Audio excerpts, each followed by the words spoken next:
Hi, I'm Melanie Bounds, and I'm coughing, and I apologize. It's allergy season for me every fall.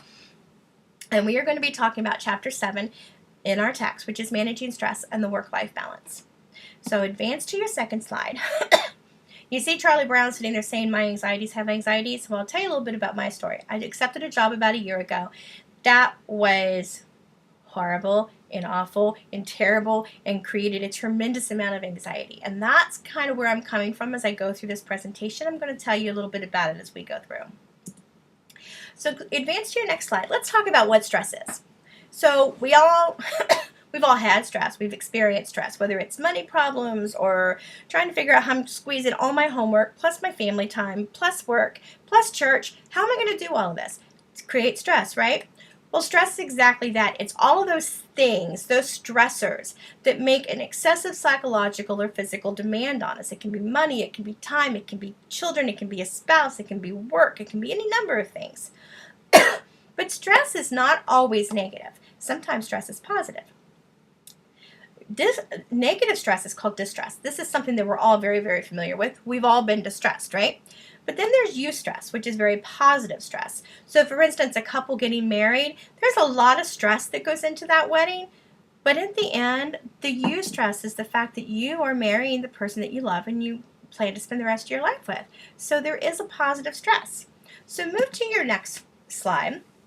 We're going to talk a little bit about the process of stress, which is called general adaptation syndrome. It has 3 phases. It has the alarm phase, the resistance phase, and the exhaustion phase. Excuse me. The alarm phase is where you first encounter the stressors, and you start to go, "Oh geez, I don't know if I can do this. I may have bitten off more than I can chew." Have you ever had that thought, that feeling about something? And it builds to the point that you're going, oh my gosh, how am I going to do this? Well, eventually you come up with a plan, and that plan is where you come into the resistance phase. In the resistance phase, you just kind of go, okay, you know what? I got my plan. Let's see if we can work this out. With my particular job, I had the alarm was a boss who just wouldn't. Everything I did was wrong. Nothing I ever did pleased her. Even if I did it the way she wanted, it didn't please her. And so I became very, very frustrated, and my stress level grew, and I hit that alarm phase.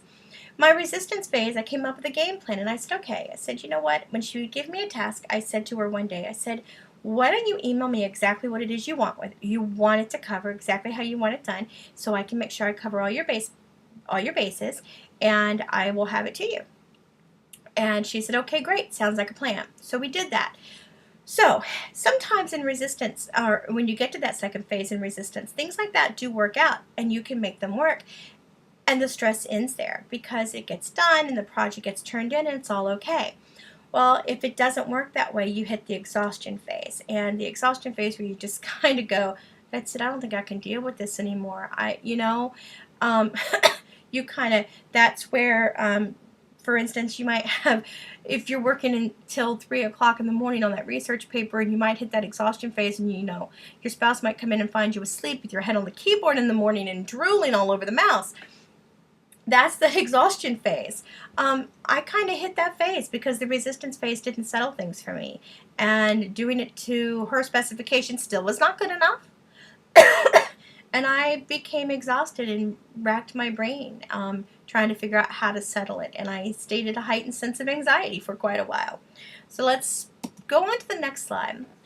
So talk about some of the individual responses to stress. And we're going to start with personality types. Friedman and Rosenman, 2 cardiologists, actually discovered that they replaced the upholstery on the chairs in their waiting room very, very frequently. And what they noticed was that almost always the wearer of the upholstery was right in the front of the chair, right toward the edge of the seat, because their patients, all having heart issues, were worried and stressed out about their health. So as a result, they were always, quote, sitting on the edge of their seats. Haha. So they launched a study to figure out why that was, and why some of them were not, why some of them did sit further back in the chair. And the wear and tear was different. Well, what they discovered was that there were 2 basic distinct personality types. You have type A personalities and type B personalities. Now, type A personalities, we've all met these people. These are the aggressive, impatient, let's do it right now, come on, we can do it. They're the take charge, have to be in charge, kind of larger than life personalities. Ever met one of those? Yeah, me too. Then you have the type B personalities, which are the ones that are just more laid back. Everything seems to roll off their back. They just seem to do everything at a constant pace and nothing seems to faze them. Well, I raised two type A personalities. My 20-year-old and my 17-year-old are type A personalities. My 23-year-old, he's my type B personality. Everything rolls off of his back. Nothing seems to faze him. No amount of stress. My father said one day somebody could pull a gun on that kid and my son would look at him and he'd say, dude, you got a problem. And he'd walk away. It would never faze him. My 20-year-old would be coming up with a game plan in his head on how to take the guy down. So very different personalities. However, Friedman and Rosenman also discovered that really both sides have got their upsides and their downsides.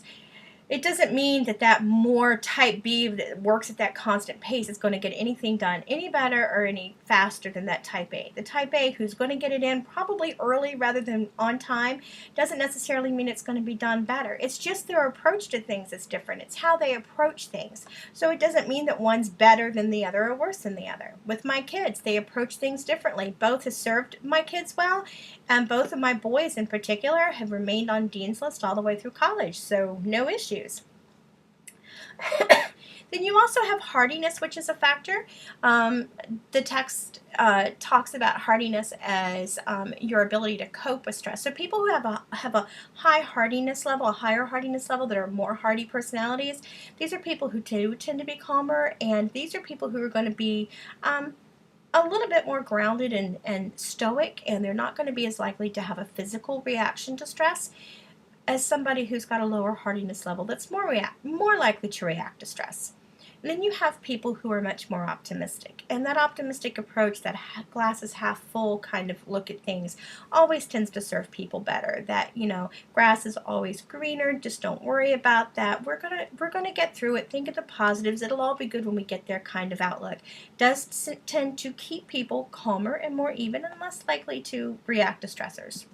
So go on to your next screen. And we're going to talk about some of the common causes of stress with regards to the workplace and how it can affect the workplace. So you have organizational stressors. You have those physical demands, and people who work in warehouses with changing temperatures and no air conditioning or heating, they can relate to that. Then you have task demands. Sometimes the amount of work and the overload from the work can get to you. You feel like you just can't keep up with the task, or sometimes maybe some of the tasks appear to be over your head, and so you feel like you're constantly treading water and trying to keep from drowning. And you have role demands, and you have some ambiguity in your roles maybe. Maybe you don't know exactly what role you play, and then you can have conflict in those roles as well. In my case, I had ambiguity in my particular job with my supervisor. She was continually telling me, I need you to be here with your staff, so I would be up at this level and doing these things with my staff. And then she would come in and say, no, I want you to do this. I don't want you to do that. You can't be doing this up here. You need to be doing this here, down here.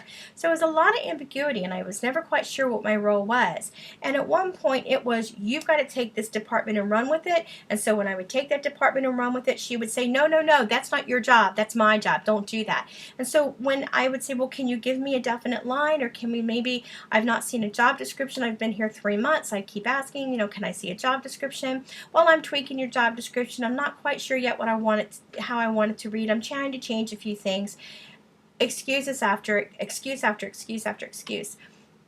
And so when I sat with her and said, can we try to figure out exactly where that line is and what you do want me to do and what you don't want me to do, even then, when I would do things on the don't list, or when I would not do things that she specifically said don't do, then she would gripe because I didn't do them.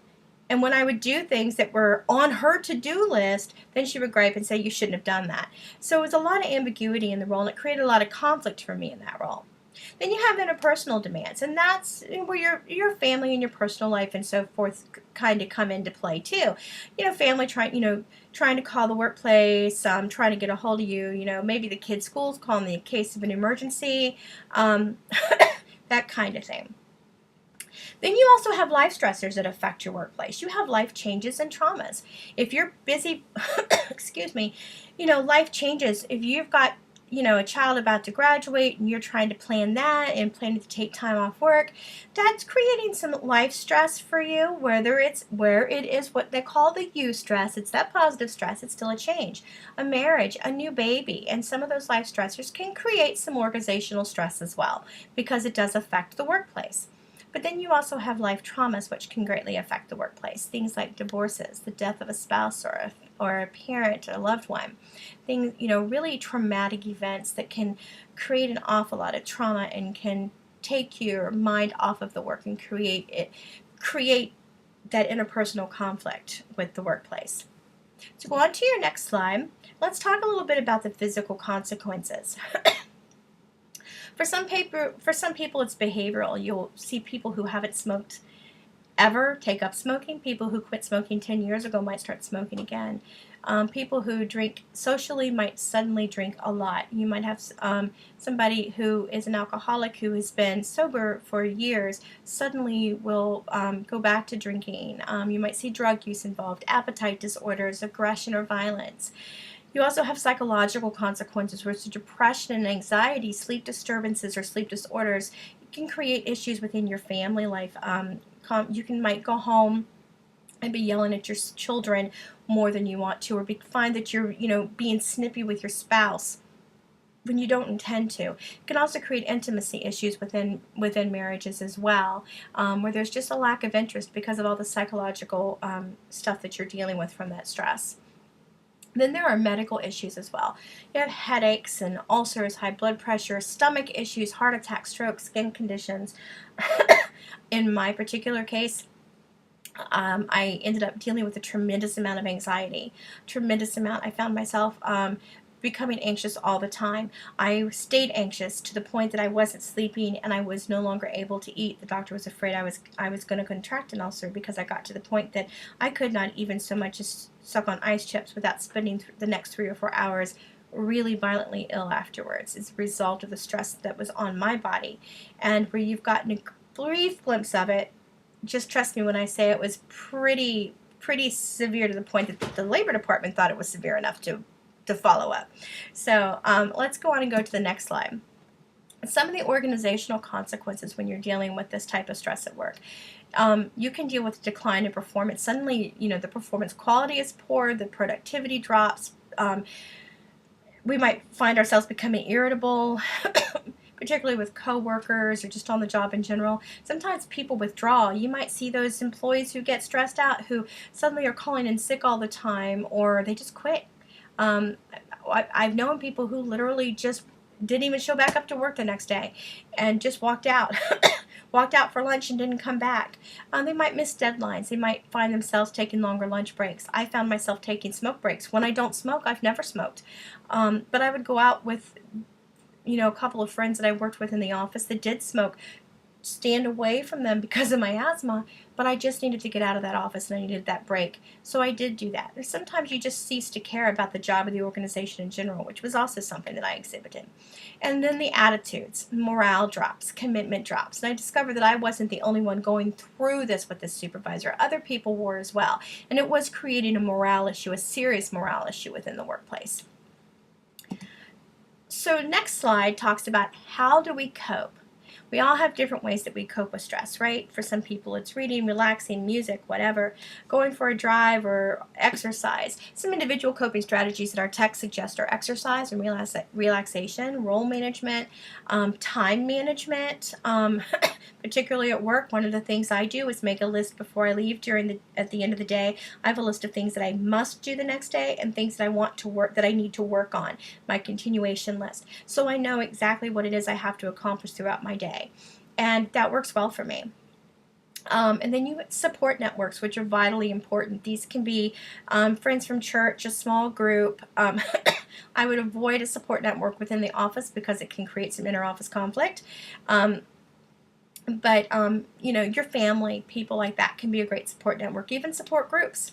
Then you have organizational coping strategies. And if you work for a really fantastic company, then they're going to have what they call an institutional program. These are the companies that design their entire workday around the employees to make it what's best for them. They're well-designed jobs and work schedules to you know, for the good of the employees, which studies show increases productivity and work performance. Then you have other collateral programs. Some organizations have collateral programs, whether you can work out there or maybe they, you know, cover gym membership, somewhere like that. Facebook and Google are two that the techs talk about, where you can actually get a massage during work. They've got a gym, you can go work out, or you can get a massage during work when you're feeling stressed. Some days I really like that. So next slide. Okay, so in all of this, you got a little bit of glimpse about what I went through, but not a big picture, but enough to understand where the stress is and how it interfered with me and my job performance. Thankfully, God delivered me from that job, and this is my 4th week on a new job that I do very much enjoy and am doing fantastic with, so no issues. But I do want to leave you with a question. And that question is one that arose from working on my research paper.